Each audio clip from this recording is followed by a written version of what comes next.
Hi there, my friends. It's Jen Pitta with By the Shore Stamping. Welcome into another edition of Teach Me Tuesday. I am super excited to be back with you again this week. It feels good to be back on a schedule and to be doing this regularly again.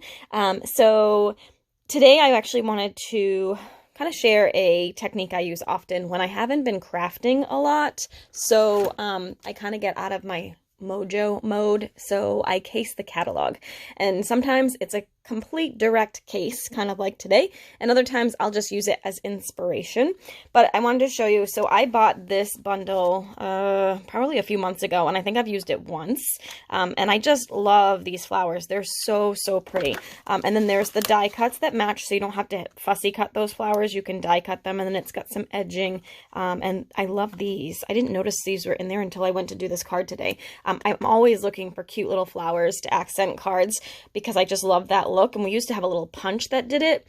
And now I realize we have this. So now I can cut a bunch of these in a bunch of different colors and have those for accents on my cards. It's great because it will match whatever project you're working on. And it's inexpensive because you're just cutting it out of scrap pieces of paper. So that's a great little tool and one of the reasons why I love this bundle. But this is the card that inspired today. Well, it didn't inspire. It's the card I'm making today because I just loved it. I did improvise a little bit because I didn't have some of the pattern paper they used, and I was out of rhinestones again, dang it. I go through those like water.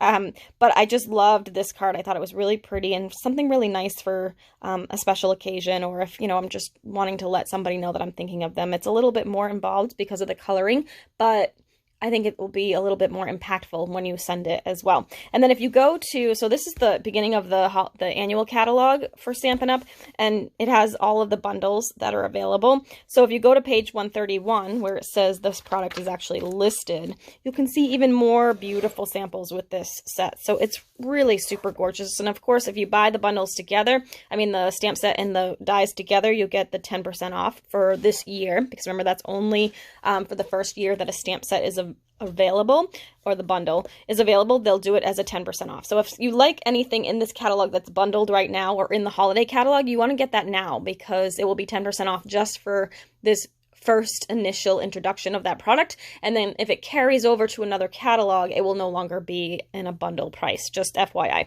But aren't these all really gorgeous, beautiful cards? I love them. And this is, again, the stamp set here, but look at, there's so many great sentiments too. That's the other thing I love about this one. We've got hello, we've got thank you from the bottom of my heart, forever starts today, let's celebrate you, you are simply wonderful. So you've got thank you, you've got wedding, you've got just, you know, note card type of stuff, you've got congratulation type of stuff. So it's really a very versatile set, and I love the font. So that's what I'm working with today. You can see my finished card here. So I copied that one right from the catalog. Like I said, I changed mine up a little bit because I didn't have any Sahara sandpaper. So I used my favorite, Crumb Cake, surprise, surprise. And I didn't have the Neutrals Pattern Designer Series paper stack. So I used the Purple Posy from the In Colors. And then I used Gorgeous Grape and Highland Heather. So I was just pulling in a bunch of little purples here because I had the, actually, and I think I used a different color purple here too. So it's just variations of purple because I had the Blackberry Bliss purple. I think I have Highland Heather too. I don't know why I didn't use that one, but whatever. It looks good. It's all fine. It's all shades of purple, so it works. But that's the finished card. So let me show you how I did that. So we're going to take a piece of 8.5 by 5.5 inch piece of Crumb Cake cardstock. I feel like I'm going to sneeze soon. I'm hoping I can hold it off, but just FYI. All right, so I took that. I'm just going to fold that in half. That is my card base. I don't know where my bone folder is. I was going to crease that, but I'm not sure where it is. I'm going to set that aside. I also took a piece of the, like I said, the Purple Posy Designer Series paper stack. I took that, and I believe this is, yep, 4 by 5.25. So I just did a perfect mat for the card base. I'm going to set that aside right now. And I also have a piece of our watercolor paper, and this one is 3.5 by 4 3/4. And I'm going to use my aqua painter. So I have my little aqua painter and my Gorgeous Grape ink pad. I'm going to squeeze this ink pad together so I'm getting ink on the cover of that ink pad. I know some of you, this might bug you if you're really OCD and you don't like ink on your cover. You can also just do that on a clear block. Just drop some of your ink refill on a clear block and you can pick up the color from that too. And then you wash your block off when you're done. And that way you don't have the messy inside cover like this. But for me, I don't care. That's what this is all about, right? So I'm going to move this over so you can see. I'm going to actually drop a little bit of water from my water painter into the cover, and I'm going to swirl that around. I want it a very watered down kind of color. I don't want it super dark and bold. I'm going to do an all over wash, and I've done this a few times, I believe, in my Teach Me Tuesday videos, but it's always good for a reminder. I'm going to go ahead and I'm just going to wash the cardstock, and I'm just doing quick little swipes with this, and I'm not going all the way to the bottom or to the top or to the edges. So I'm just going to kind of wipe that in there. All right, so now what I'm also going to do is I'm going to pick up some of this excess here. I'm going to move this out of the way, and I'm going to go ahead and splat it. So I'm just banging on my aqua painter. You can do this with a paintbrush too, both the wash and the splatter. So if you just have a wet paintbrush, you'll need some water to add to them just to make it a little wet enough to get drips. The closer you get, the bigger the drops. The further away, the smaller the drops. So I'm just going to get nice and close. I want some really good dropping. There we go. That looks good. Now we're going to set that aside to dry. So I'm going to close my ink pad. I'm going to run this out because you want to make sure it's clean for the next time you go for using it. And I'm going to set that aside to dry. And it's going to take a few minutes for us to get our stuff together. Just making sure this is clean. See how now it's clean, so I know that I can put this away. And next time I go to use it, it's not going to have purple in it. And I'll just put the cover on it and stick it in my little bin. Oops. All right, so next up, I'm going to go ahead and I'm going to stamp the flower from this image using the Memento black ink. And I'm doing that because I'm going to use my my alcohol markers to color this in. So I'm actually going to stamp this. You want to stamp this twice. I'm only going to do it once because I'm just going to show you a little bit of coloring technique. And then I'm going to I've already finished coloring it because you need 2 of these for this card. So I don't want to sit here and color 2 and make you wait for that. I'm pretty sure you know how to color, but I'm just going to give you some tips for when you're coloring with the Stampin' Blends, because that's what I use. So let's go ahead and I'll use these. So what I usually do, and you can do this however you want, but I usually start with my light color, and I do an all over color first. So I'm just going to go ahead and color the flower all over. And I'm sure there's so many more people out there that are much more talented at watercoloring than I am and blending than I am, but I love the blends because even though I'm not super talented at this, of course if I practice I will get better, and I have been practicing, but I love these markers because they allow for anybody to be, you know, artistic quality colors. So now I'm going to take the darker pen because the blends come in a light and a dark. And so I'm going to take the darker one now. I'm going to color the center because of course that's going to be darker. And I'm kind of extending outward a little bit because anything, the petals right near that are going to be darker. I'm also going to kind of outline where the edges are because that would be shadowed as well. And I'm also going to do a little bit of shading in these outer petals here because that would be darker too. All right, so there we have it. And now I'm going to go back again with the light and just blend that all together. That's what this is for. So you can go over these colors over and over again because they're blending pens. So they're not going to get muddy and gross. You can even actually add different colors to it just as long as you let them dry for a few seconds in between so that they don't, you know, muddy together. But you can really layer on color on top of color with this. And I'm just going to go back one more time and do the center. And so then you can see that I've got some real shading going on in there. And you can, of course, do that as much as you want. Just bear in mind that it's going to go through, and the more you color on it, the more the color is going to come through to the back side. So you don't really want to do this kind of coloring on like a white card base because it will show inside your card. You always want to do it on a layer so that the back side isn't going to be seen. So you would go ahead and color that whole thing using your blends and your coloring. I did for the leaves, I actually just used the light and just colored like I normally would. So I just kind of used, whoops, I usually like this tip better. See how I colored out of the lines here? I use that tip instead because I find I have more control with it. But for the leaves, I didn't really do any shading. You could if you wanted to. I just did simple coloring for that and for the little yellow balls, the little yellow round flowers. Also, we do have a color lifter, so if you do get really outside the lines, you can use this color lifter. It's designed to highlight, so like you could kind of create some light and dark in here, so it's really designed for highlighting a colored image. But if you go out of the lines and you're afraid that's going to show, you can use this color lifter to pull that up. And then I'll just show you quickly how I did the middle flower. It's kind of like a white flower, but I added some shading to it. So I took, because I didn't want it stark white, so I took my Daffodil Delight and I just did a little bit of yellow in the middle. And again, I went around outside of that into the leaves a little bit. And then I added some yellow into this part here in those little divots.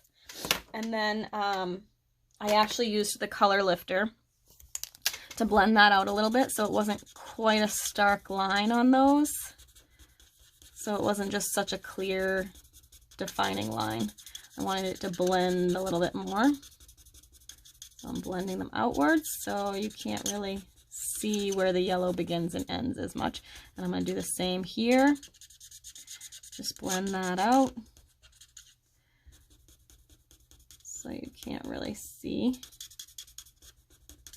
And then what I did was I went back with the darker yellow and colored in the center a little bit more, just the center this time, because you can't really see the blending there. And then I also took the light crumb cake ink and just gave the petals a very light all over color, just so that it has some like spark of color, but it's not super overwhelming. And you can still see that yellow through it, which is really nice. And then I'm just going to go ahead and take my color lifter again and sort of soften that a little bit, so it doesn't look really brown. It just looks kind of a muted, dirty white. And again, the more you play with this and the more you layer and stuff like that, you could go back with the yellow again to add a little more yellow in there, just to kind of spruce it up a little bit, and just play with it until you get it the way you want. But I just like to keep it simple. But here I go again. Whoops, that's the wrong one. Here I am playing again just because it's fun. So you can see I'm just sort of layering color on top of color on top of color until I get the look I want. And I'm not being super meticulous about it. So there you go. You can just kind of see it's got a little bit of a coloring. And then you would cut those flowers out. Like I said, you want to do 2 of them. So you get this. There's my finished one that's all colored. And then I'm going to go ahead and I'm going to cut this right in half. So I'm taking my paper trimmer and I'm going to cut like between the little doodads here. I don't want to cut on one of those, so I'm going to go right between that one and right between that one. Looks good. And that's kind of right in half on the flowers, so it won't be exactly in half, but you see now I have 2 halves for my flowers. There, you see that? Okay, now we're going to take our card base. I'm going to go ahead and tape this piece down to my card base. Again, this was 4 by 5 1/4 onto my 5.5 by 4 1/4 inch card base front. So there's that. And then I attached this, which is now all nice and dry, with dimensionals. So I'm going to go ahead and grab some of those, give it a little bit of depth and dimension. Still a little wet, but it doesn't really matter because I'm not layering color on top of this, so we'll be fine. And then, oh, I need to stamp my sentiment, so let's go ahead, put this down. I'll do my wire first too. All right, then I took that goes down there. I took the metallic thread, the silver metallic thread, which looks a lot like fishing line. I usually just kind of put a little bit of adhesive in the middle here because that's going to be covered, and I wrap it around my hand a few times, and then I cut that. And now I'm just going to take this little round thing, kind of space it out a little bit, and just plop it into that adhesive, making sure some of the circles kind kind of spread above and below where I want the words to land. And I always make sure the end piece is tucked in to the adhesive so it doesn't show like that. And if there's anything kind of wonky, you can fix those too just by pulling it into the adhesive a little bit. There we go. So that looks good. It's going to look like a hot mess when you first start, but I promise once you layer the other piece on top, you'll be fine. So now I'm going to take the, I have a 3/4 inch by, I think it was 4? Yeah, 4-inch piece of Whisper White. And I'm going to use the UR1 Simply Wonderful.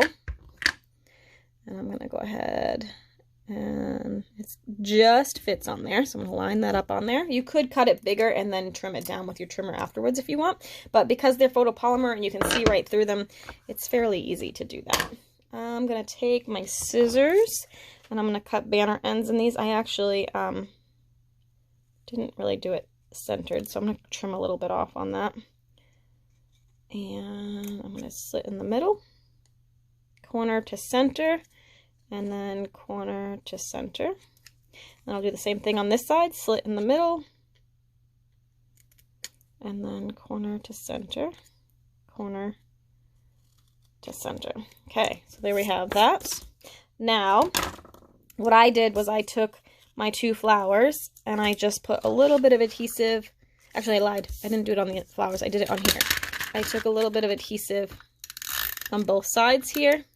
We're going to pop this up, so it's not really going to matter. And then I just took my flowers and kind of put them apart a little bit. And I layered this on top. Basically, as little as I could cover as possible. Tape that down. Whoops. And then I'm going to do the same thing on this side. Get as little of it covered as I can, so you get this. So now you have your greeting overlaying your flowers. And I'm going to flip this over and I'm going to use dimensionals on this. And I'm going to use quite a few because I don't want it to be saggy anywhere. So I'm going to just kind of alternate the sides here, some in the middle, and anything that's a big kind of piece, I'll put. I don't really need one there, but I'm going to do it anyway, just because. And then I'm going to peel these off. And we're going to put this onto our card. I may have went overboard with dimensionals, but I don't like when it gets saggy, as we all know. So then I'm just going to lay this right in the middle of my card, and that's going to settle down some of those loops for the twine. And then the last step was to take some of those cute little flowers that I was telling you about from the dies. I punched out 3 from Highland Heather ink, and cardstock rather, and I'm going to go ahead and take a mini glue dot, and I'm going to put these down onto my card. One there. And again, it's always best to do embellishments in odd numbers. So I'm going to do 3. I'll put one. Maybe I'll put one on this side for this one. One there. And then let's go ahead and put the other one down here. And then what I like to do is I like to kind of pick up the petals so they look more 3-dimensional. And rhinestones would really be best here, but like I said, I only have the big ones, and I want the medium-sized ones or the smaller ones, and I only have the big ones. So what I did instead was use my metallic pearls, if I can find what I did with them. They were here a second ago. Oh, there. I'm going to take these and put these in the middle. The shiny bling, the shiny rhinestones would definitely be better for this. Whoops. But this will work. And one more here. Whoops. Right in the middle. And there you have it, the finished card. What do you think? Do you like that one? I actually really love this card. I think it's really pretty. I might go to a couple of my team members for their top sales awards this month, maybe. Or maybe I'll have to make a few more because I usually send 5. But I just love this one. And I just stole it right out of the catalog. So the catalog is definitely your friend, because when you're really stuck and you're just not having any creativity, particularly if life has gotten in the way and you haven't been able to craft in a while, that can be a really great jumping off point. And obviously there's different types of samples in the catalog. This was more of a stepped up one, but you can certainly look through through and look for simple sketches or look for things that are really basic and make a really beautiful, simple card very quickly just by using the patterns and the sketches and the ideas in the catalog. So it's a great resource for you. I actually have every catalog from the very beginning. My very first catalog was the 2005-2006 catalog, and then I signed up in January of 2006. So I have a huge backlog. I find that the samples from way back then aren't quite as reproducible as they are, but the sketching from there, like, so the, you know, the basic layering is, and it's actually really great to go back to that because they tend to be a little bit more simpler. So sometimes it's good when you're just looking for something to either mass produce or you're looking for something that's a bit more basic if you're just getting back into it after a little break or if you're just starting out. So definitely keep those catalogs. They can be great resources for you moving forward. All right, that's it for today. I hope you'll join me again next week. I will not have a Facebook Live this week. It's October 2nd today. So no Facebook Live tomorrow. I have a doctor's appointment in the afternoon, so I won't be able to get back from work in time to do that. But I will be back with another Teach Me Tuesday next week, and I'll be back for Facebook Live. And you can always join me on Facebook for weekly videos there as well. All right, have a great week, and we'll see you soon. Bye.